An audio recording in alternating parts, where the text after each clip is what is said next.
Okay, we're recording. Okay, and of course the cats start shredding each other right when I do that. Hold on one second.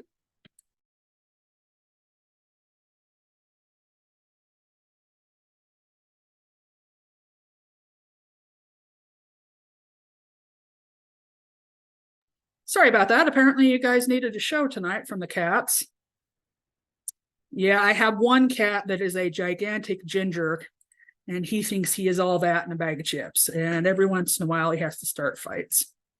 Okay, so Unit 1 is broken down into external threats, and Module 1 is enterprise threats and vulnerabilities.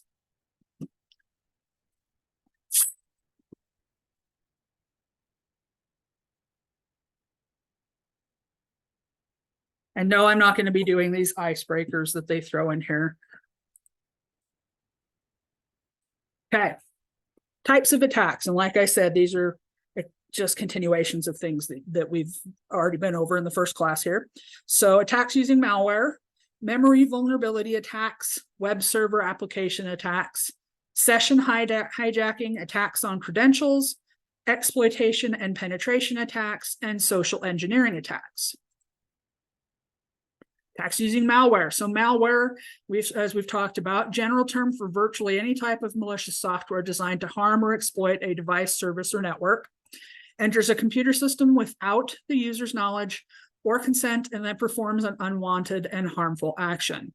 Rootkit, which I've talked about a couple of times, is a malware that can hide its presence and the presence of other malware on the computer, access the lower layers of the operating system, or it can even use undocumented functions. Memory vulnerability attacks, buffer overflow attack. This occurs when a process attempts to store data in RAM beyond the boundaries of a fixed length storage buffer. This can occur in either the stack, which is called a stack overflow, or the heap, which is called a heap overflow, which are different areas of computer memory. Like I said, we're just expanding on because they just said this is a buffer overflow. They didn't really explain as much previously. So this is a buffer overflow attack. And on the top, you'll see this is what your normal process looks like. You have your program instructions, buffer storing integer data, buffer storing character data, and then return address pointer. And then here, where you see the little green, that's your malware and your fill overflow buffer. And then you have a new pointer, and that's where you have your buffer overflow attack. Areas in computer memory. So there's data, which stores global variables that are separated into initialized and uninitialized variables. Heap, dynamic memory for the programmer to allocate as necessary. Stack stores local variables that the program uses. And then text stores the code that is being executed. Memory vulnerability, integer overflow attack. The attacker changes the value of a variable to something outside the range that the programmer had intended by using an integer overflow. It could be used by an attacker to create a buffer overflow. All right, so when they're talking about polling activities, this is just another term for those student check activities we had before. So in which area of the memory can buffer overflow attack occur? Data and text, heap and stack, or all four areas.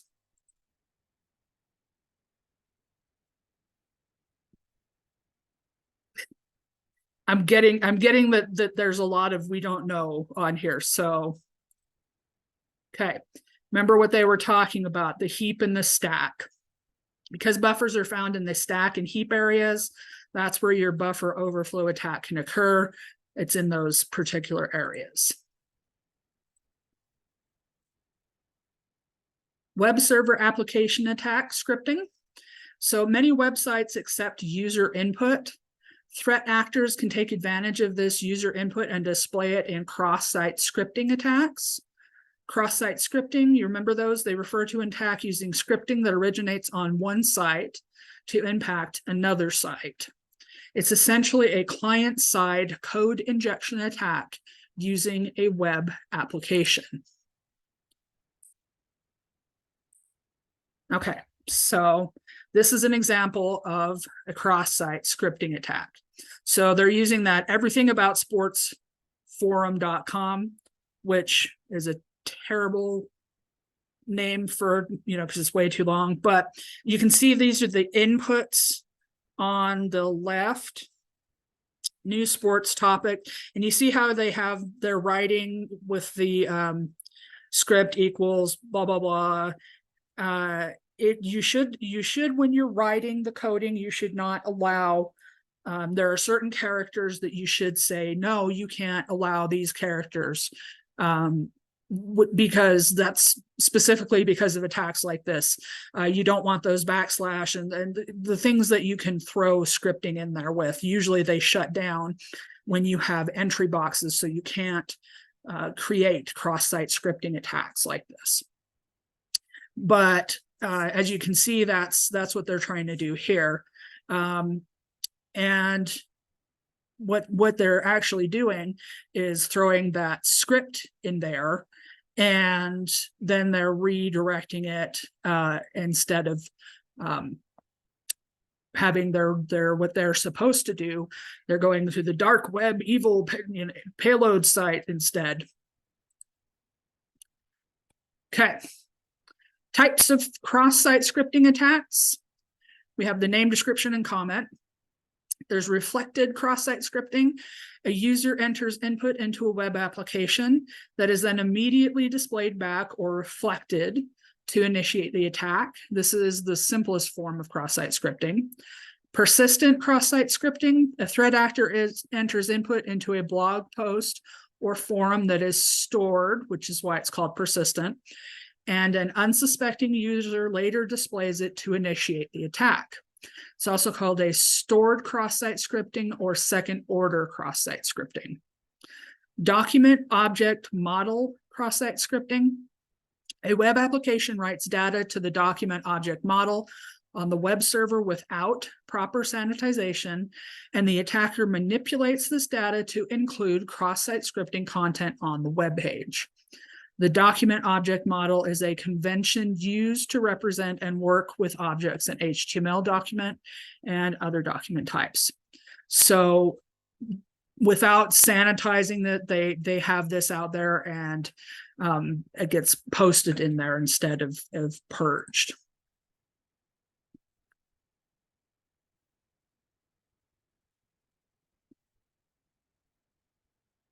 Okay.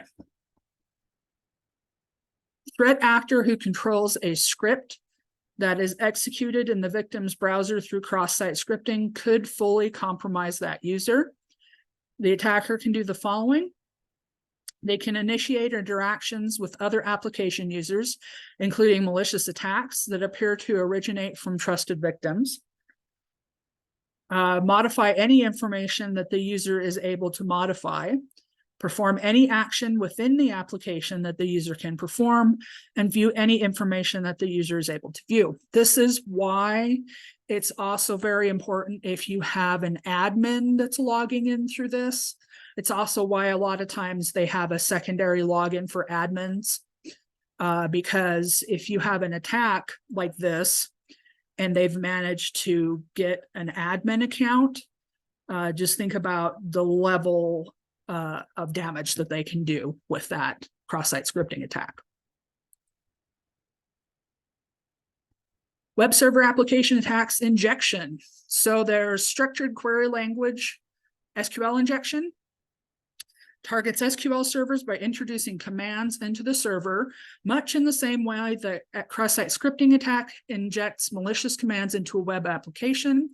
The intent is to retrieve confidential information from the database and not inject malicious code. Now, I'm going to put a little aside on there because I have seen attacks where the person hasn't blocked whichever server that they're doing this with, hasn't blocked enough out, and they can run commands like drop column or drop table. And if you know anything about SQL, if they manage to actually inject those arguments and they're dropping a table that say has all of your clients in it, they just dropped your client data, or they just dropped your sales, or they can be extremely damaging. So yes, they do often go in there to go after pulling out information, but they can go in there and do a lot of damage by deleting or dropping tables as well. And I have seen that. There's an extensible markup language, or XML, attack. So no SQL database that uses XML for data manipulation is subject to an injection attack like SQL injection if the input is not sanitized. So that's what they're talking about with the, whenever you see them talking about sanitizing data, when I was talking about you shouldn't allow certain characters and you shouldn't, that's what they're talking about. If your website designer knows what they're doing, and this is why I'm a big proponent of peer review, because it doesn't matter how good you are.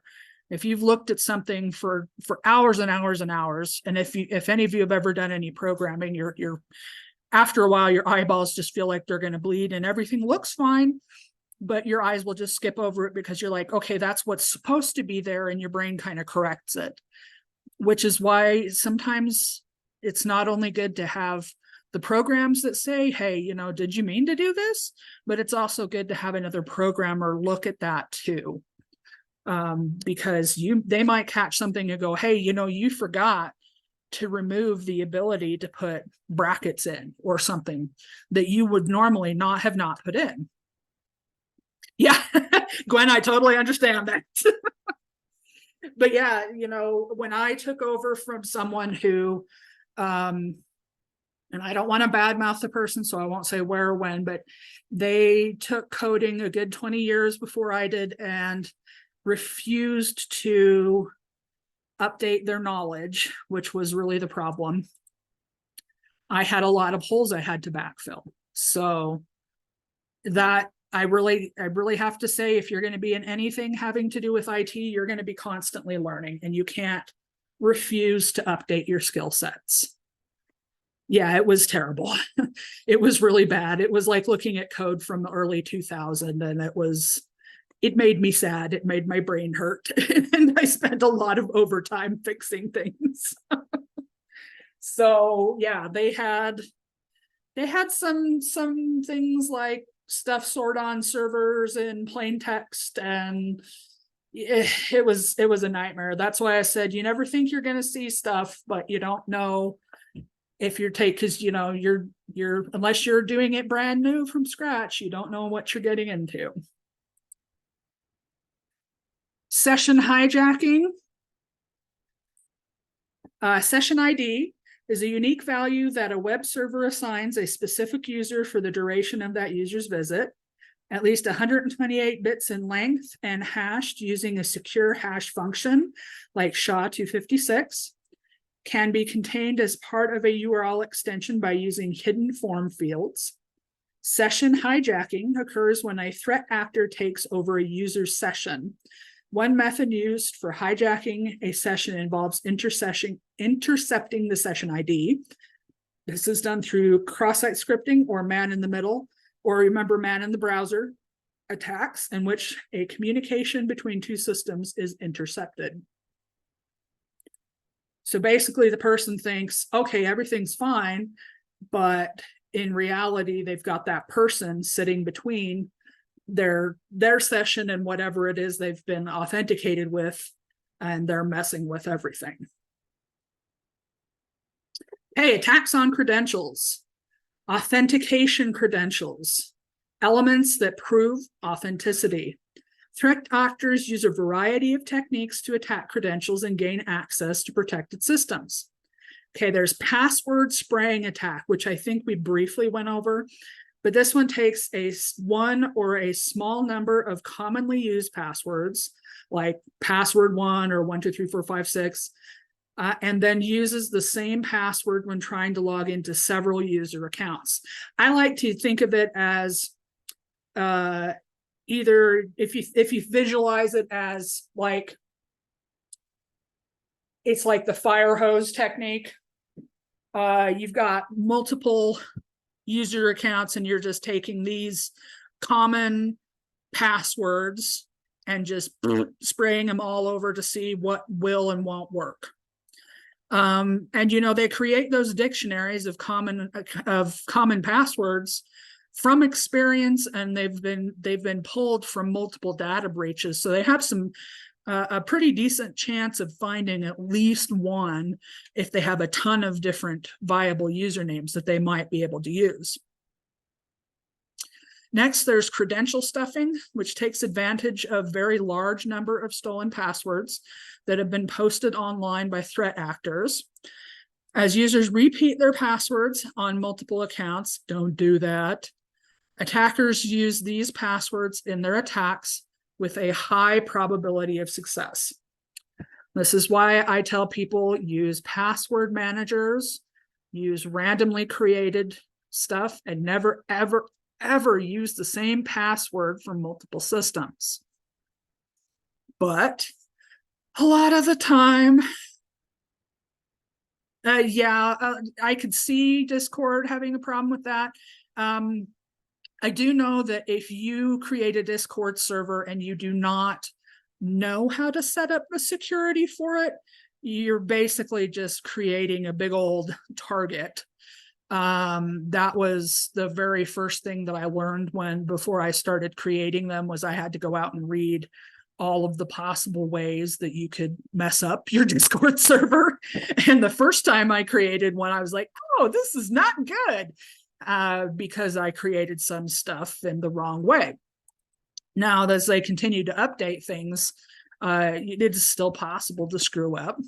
And another problem with the MITM attacks is not just Discord or the way that you create the server, it's the way that people remember or don't remember their passwords or don't use multi-factor authentication. And that's another problem you see.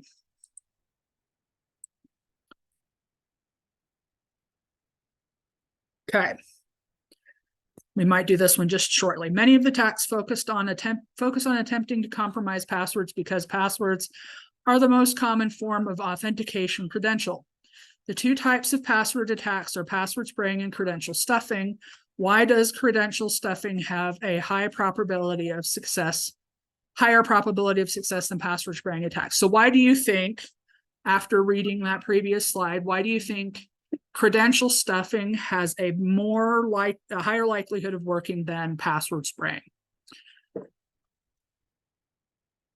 Ideas?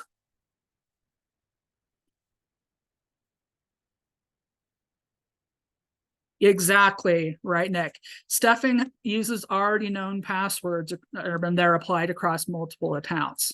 So password spraying tries basically unknown ones, and the known ones they have these giant, when we get into using Kali Linux, they have these dictionaries that are created from all these big password hacking incidents where they have cobbled together all of these passwords that you've seen people use over and over and over again.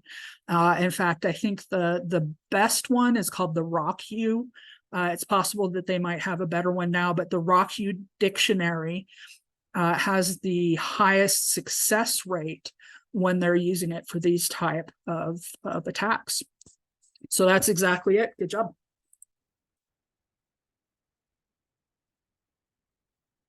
Okay, exploitation and penetration tactics. Threat actors use the following tactics for exploitation and penetration. They first conduct reconnaissance against the system, looking for vulnerabilities. When a path to vulnerability is exposed, they gain access to the system through that vulnerability. And once initial access is gained, they attempt to escalate to more advanced resources that are normally protected from an application or user. With the advanced privileges, they tunnel through the network looking for additional systems they can access from their elevated position, and they may use directory traversal attack. They install additional tools on the compromised systems to gain even deeper access to the network, and may also use vulnerabilities to enter commands to execute on servers. They may install a backdoor that allows them to repeat a long-term access to the system in the future.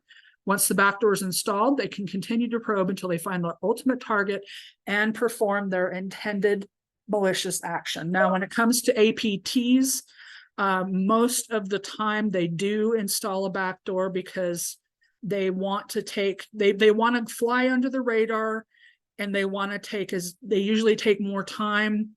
They're a lot more patient and a lot sneakier. They have much better tools.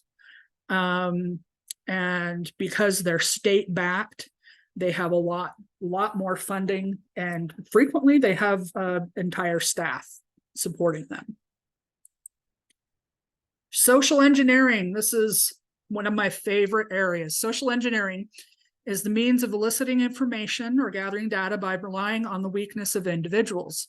Because I think people are the weakest link in technology. Social engineering impersonation is masquerading as a real or fictitious character and then playing out the role of that person on a victim. That's called identity fraud.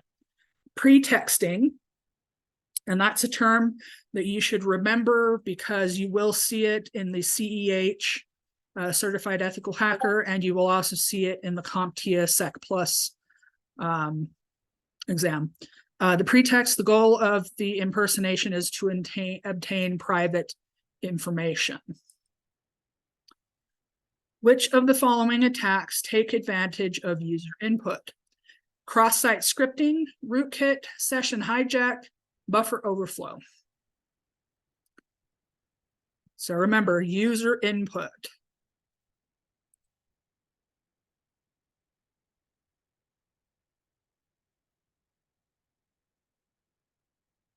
I know there's more of you there.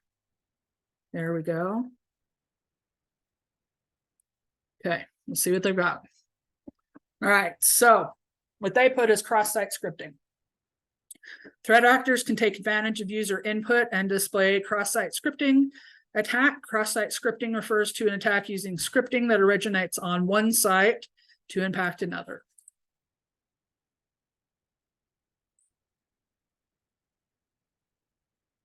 Types of embedded and specialized devices.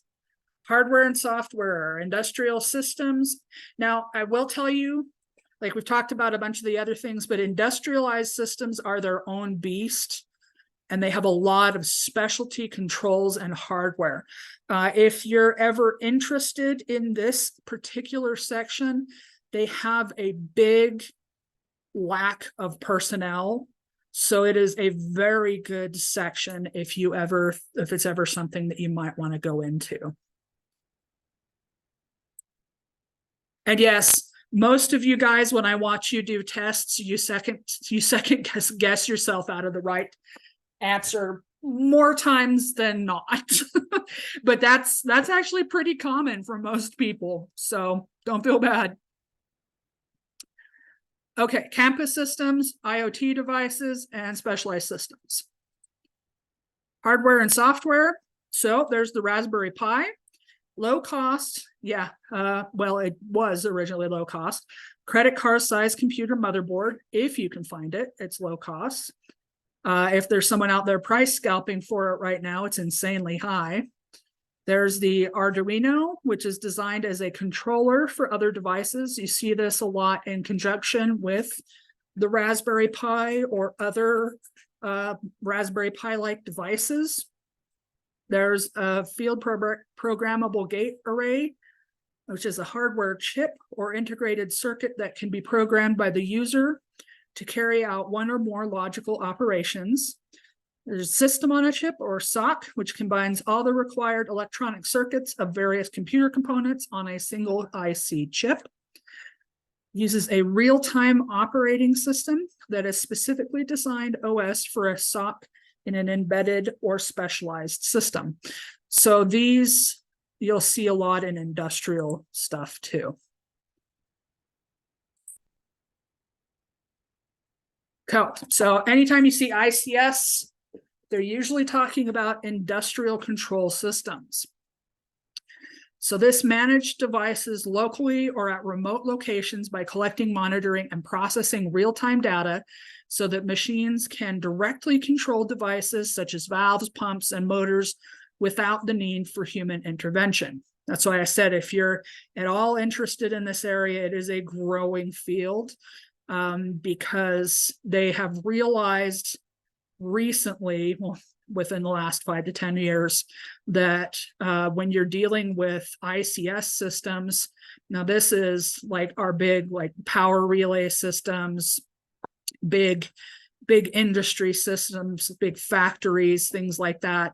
A lot of those control chips or SCADA systems or things like that need someone who actually knows what's going on in order to manage the security of them.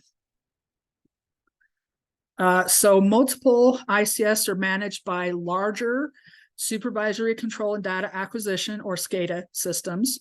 SCADA systems help to maintain efficiency and provide information on issues to help reduce downtime. Many SCADA systems use the network communications protocol Modbus for transmitting information between devices. So this is a specialty information, and a lot of times you'll find that they're proprietary based upon whatever factory they're working with. They'll have specialty either ICS or SCADA stuff that is just specifically manufactured for them if they're big enough. Campus systems. So grounds and buildings of a school, hospitals, business, or similar institutions. Modern campuses use workflow and processing automation systems to decrease the demand on personnel to monitor and manage many elements that even a single building requires. These systems interconnect all the various elements so they can be centrally and automatically monitored and controlled.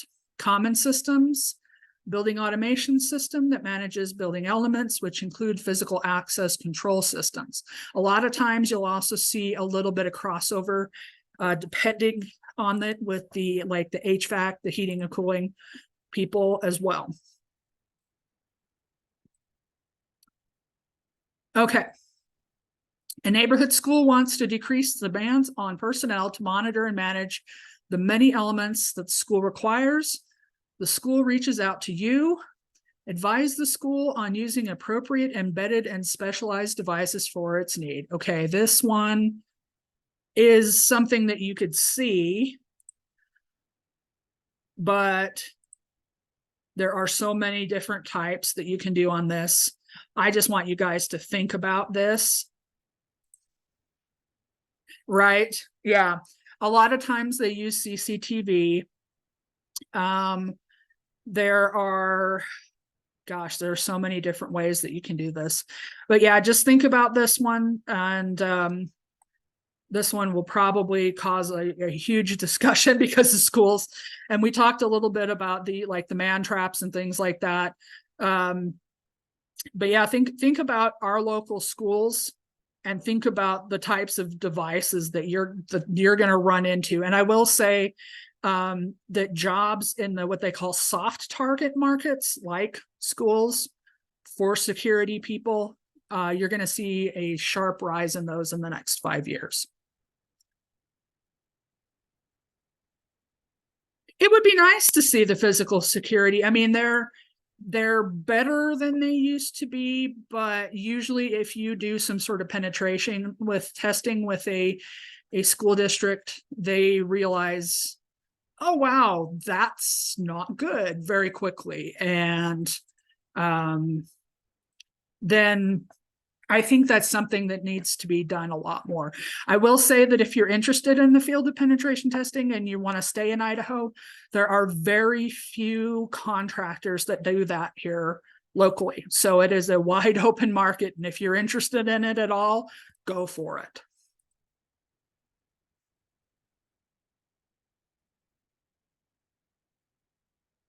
Okay, IoT devices and specialized systems.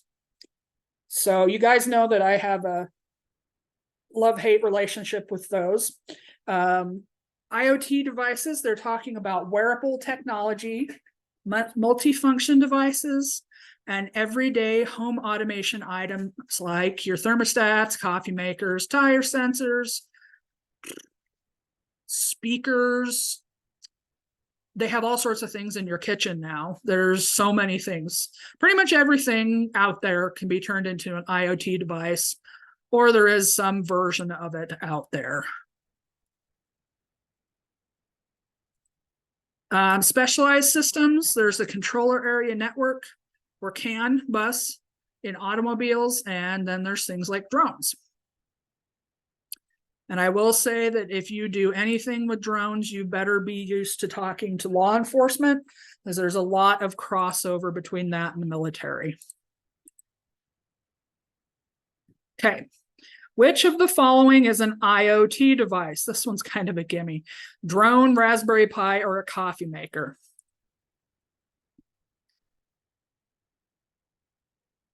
Ah, somebody's paying attention. There we go. Yeah, this one was kind of a gimme. All right. Security constraints for embedded systems and specialized devices. So there's the constraint and the explanation. Power. To prolong battery life, devices and systems are optimized to draw very low levels of power and thus lack the ability to perform strong security measures.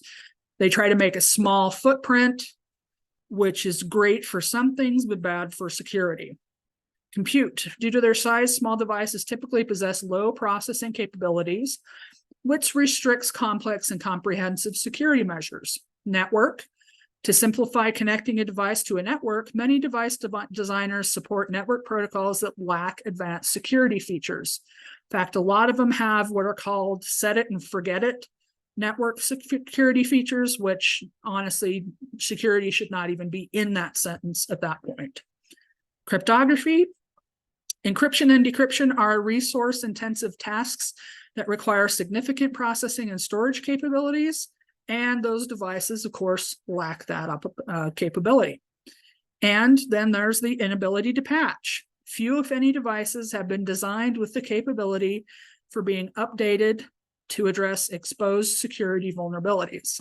Very few of them can you even go in and update. That's because they use the cell phone model where instead of pushing updates or anything like that, they just push a new model. Exactly. Yep. Then it was IoT devices were not created by traditional IT people. They were created by marketing. They were, look what we can do. Look how fast we can do this. Look at this. Isn't it awesome? And then we're going to replace it within a year or two to make you spend more money. We don't really want you having the ability to update it.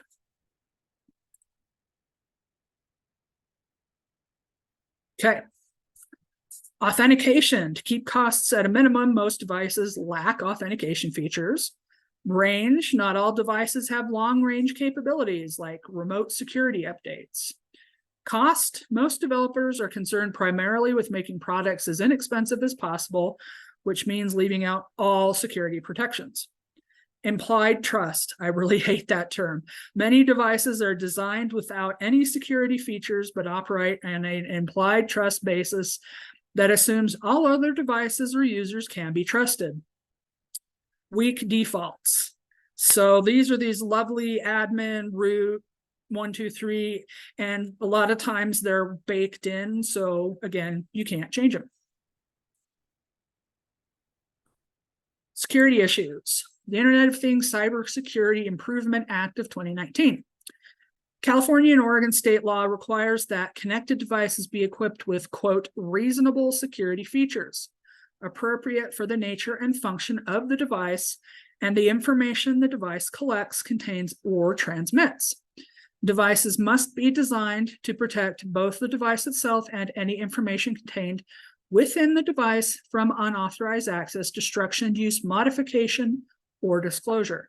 However, that reasonable security features has acted as a bit of a loophole because they did not design or state what they meant by reasonable security features. Exactly. So that has been kind of used by, well, technically this is considered reasonable for, which has been kind of shot itself in the foot in this particular instance. The other nice thing about reasonable security features is it means they can tack on a nice little extra zero at the end of the price tag. Yep, exactly. All right, mobile devices. Tablets, smartphones, portable computers, and wearables like smartwatches and fitness trackers. Mobile device vulnerabilities, physical security. Mobile devices are frequently lost or stolen because they're designed for use in public and private locations. Unless they're properly protected, any data on a stolen or lost device could be retrieved by a thief. The device itself can serve as an entry point into corporate data. So remember, it's talking about how people get into the IoT devices and things like that and then use it as a pivot point. There you go. Limited updates. Many original equipment manufacturers are hesitant to distribute Google updates after 2 years because it limits their ability to differentiate themselves from competitors if all versions of Android start to look the same through updates. Because OEMs want to sell as many devices as possible, and again, that's marketing fighting against security, they have no financial incentive to update mobile devices that users would then continue to use indefinitely.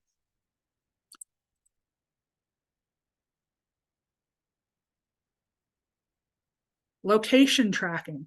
Now, this is something that I think is hilarious because there's a lot of people that when you think about 10 years ago, if you asked someone 10 to 15 years ago, would you strap this device to you and let it track you everywhere and anyone could have access to this data?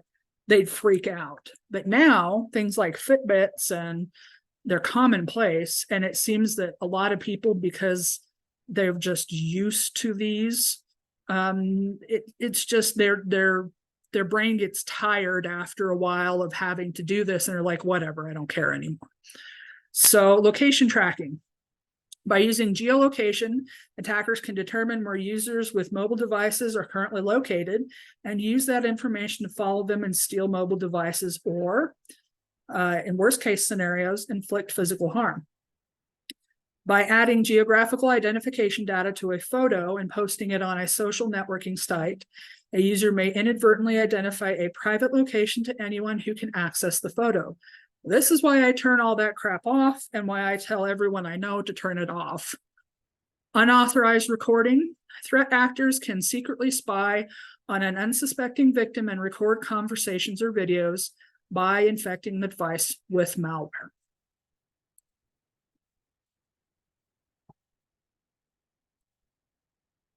Connection vulnerabilities. Okay, so we have the name, the description, and the vulnerability. Tethering. A mobile device with an active internet connection can be used to share that connection with other mobile devices through Bluetooth or Wi-Fi.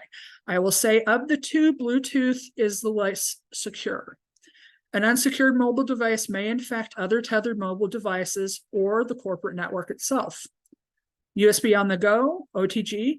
An OTG mobile device with a USB connection can function as either a host to which other devices may be connected, such as a USB flash drive for external media access, or as a peripheral, such as a mass storage device to another host. Connecting a malicious flash drive that is infected with malware to a mobile device could result in an infection, just as using a device as a peripheral while connected to an infected computer could allow malware to be sent to the device. Now, most of the worst infections I've ever dealt with have been created by flash drives, so keep that in mind. Malicious USB cables. A USB cable could be embedded with a Wi-Fi controller that can receive commands to nearby devices to send malicious commands to the connected mobile device. The device will recognize the cable as a human interface device, like a mouse or a keyboard, giving the attacker enough permissions to exploit the system. Hotspots. A hotspot is a location where users can access the internet with a wireless signal. Because public hotspots are beyond the control of an organization, attackers can eavesdrop on the data transmissions and view sensitive information. Mobile device vulnerabilities. 404, accessing untrusted content. Users can circumvent the installed built-in limitations on their smartphones, called jailbreaking on Apple iOS devices or rooting on an Android, to download from unofficial third-party app stores, which is called sideloading. Because these apps have not been vetted, they may contain security vulnerabilities or even malicious code. Threat actors can send short message service or SMS messages that contain links to untrusted content, or send a specially crafted multimedia messaging MMS or rich communication RCS video that can introduce malware into the device. So one thing I always teach when I'm teaching social engineering classes is it doesn't matter that it's your phone. It needs anti-malware, antivirus stuff. And just like with your email, your SMS, MMS, you don't click on anything, you don't open anything that you don't recognize. Because for some reason, a lot of people don't make that jump from computer, phone, can have the same thing because your phone's just a small computer and it can have the same capabilities and the same problems. And I don't know why, but teaching people that can be more difficult. All right, knowledge check. Which of the following security constraints does a small device possessing low processing capabilities risk? Power, authentication, network, compute. Now, let's look at that sentence. So low processing capabilities. Think about what you think they're trying to aim for.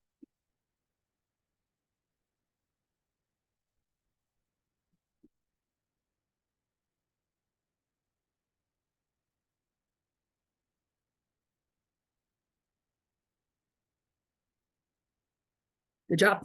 So usually when they're talking about processing, they're talking about computing speed.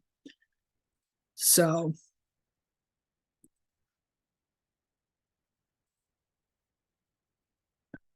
okay. I believe that's the end of our, yep, that's the end of our slideshow. All right, so as you can see, we just have more in-depth explanations of a lot of the material that we have been covering already. I would highly suggest that if you guys have questions, if you need more in-depth examples, we're getting into more into the areas where I've dealt with a lot more of this stuff, so please ask. If you have had experience with it, you know, as long as, just remember, if I'm recording and you're getting recorded, it can be watched by anyone in the university, so keep it clean. But if you have a story about it, I would be happy for you guys to share that. So please stop me if you guys want to share that information. Yeah, you can do jokes, just make sure they're clean jokes. Anyway, so that's it for tonight's recording. I'm gonna go ahead and hit stop.